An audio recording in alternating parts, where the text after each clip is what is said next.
In this video, we're going to be covering the core day HIIPfit moves of the month for November. Our first move is going to be a bodyweight exercise. It is the full sit-up with a twist.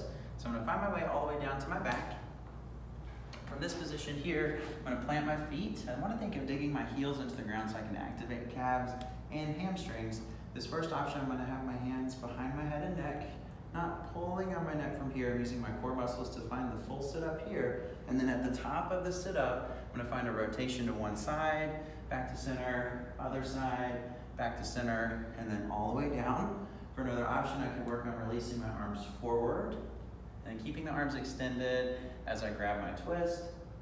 And if you don't want to do the full sit-up, we can also grab a crunch action. So coming up about a quarter of the way, grabbing your twist to one side, back to center, grabbing your twist to the other side, back to center, and down. All right, that is our full sit-up and a twist. For the next movement, we'll be working on the fallen triangle hip dips. So for this one, I'm going to start off in a downward facing dog position. No weights necessary. I'm going to find my way into that lovely down dog, hips reaching up and back, pressing into the fingertips, head nice and loose. To start off, I'm going to reach my right leg up as high as I can, and then from here, pulling the knee across the body, checking out all that range of motion, feels good. We're going to extend the leg fully. Notice I'm on the inner arch of the back foot, outer arch of this extended leg underneath me.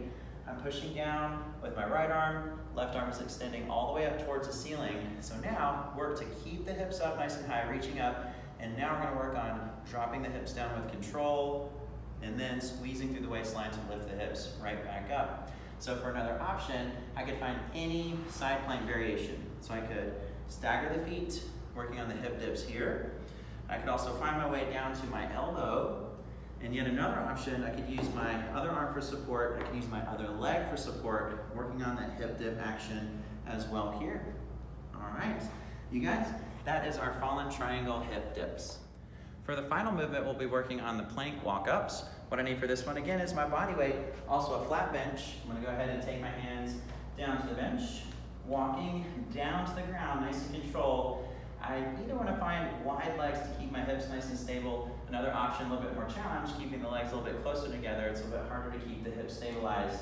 So nice and active core with control, lowering down one arm at a time, and then climbing back up one arm at a time. Just making sure you alternate the arms every so often, alternating sides coming up and down. Another option, we can find your way down to the floor itself, and then working here, lowering down to the elbows one at a time, down to your elbow plank, and then right back up to your hands.